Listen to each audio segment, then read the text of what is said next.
আসসালামু আলাইকুম। কি অবস্থা গর্বিত জাতি? আশা করি সকলেই ভালো আছেন। ভিডিও শুরুতেই ভালোবাসা অবিরাম। আজকে আমরা লেবুর পিনিক করার চেষ্টা করব। রংপুরে যেহেতু লেবুর পিনিক আপনি কোথাও খেতে পারবেন না, এটা খেতে হলে আপনাকে রাজশাহী ভার্সিটি অথবা খুলনাতে যেতে হবে।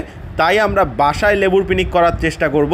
লেবুটাকে অনেক চিকনভাবে কেটে নেওয়ার চেষ্টা করবেন। দেখতেই পাচ্ছেন যতটা পাতলা করতে পারবেন ততটাই দেখতে ভালো হবে এবং খেতেও কিন্তু মজা হবে। তো লেবুগুলোকে কেটে নিয়ে প্রথমেই উপরে যে লবণ আছে নর্মাল, সেই লবণটা দিব। এরপরে বিট লবণ দেব। লবণ এবং বিট লবণ পরিমাণ মতো দিবেন, তবে সবগুলোতে যেন লবণ আর বিট লবণের পরিমাণটা ঠিকঠাক থাকে সেই দিকে নজর দিবেন। লবণ আর বিট লবণ আপনার দেয়া হয়ে গেলে দেখতে এমন লাগবে। এরপর আমি এখানে গোলমরিচের গুঁড়া দিয়ে দিব। এটাও কিন্তু সবগুলো লেবুতেই যেন ঠিকঠাকভাবে পড়ে সেই দিকে নজর রাখবেন। এটা খেতে কেমন লাগবে এটা বানাচ্ছি আর সেই চিন্তা করতেছি। গোলমরিচের গুঁড়া দেয়া শেষ হলে লেবুর উপরটা কিন্তু এই ধরনের লাগবে দেখতে। এরপরে এখানে গুঁড়া মরিচ দিয়ে দিব। গুঁড়া মরিচ পরিমাণে ঠিকঠাক করে দিবেন।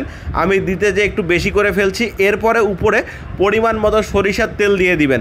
চাইলে আপনি কাঁচা মরিচের কুচি কেটে দিতে পারেন, আমি দিতে ভুলে গেছি। তো চলেন এবার এই লেবুর পিনিকটা খেয়ে দেখা যাক যে এটা খেতে কেমন লাগে। আমি কিন্তু নিয়ে আসছি লেবুর পিনিক, এবার এটা মুখে দিব, দিয়ে এটার স্বাদটা গ্রহণ করার চেষ্টা করব।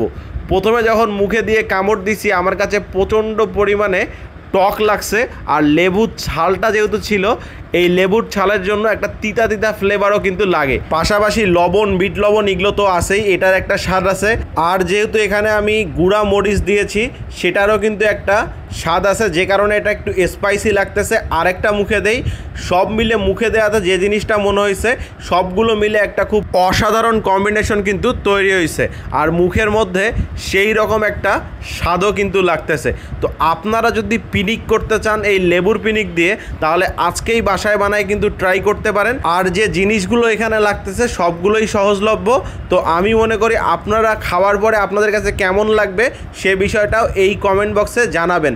আর লেবুর পিনিক খাওয়ার পর আপনি কিন্তু কিছুক্ষণ একটা অন্যরকম পিনিকে থাকবেন।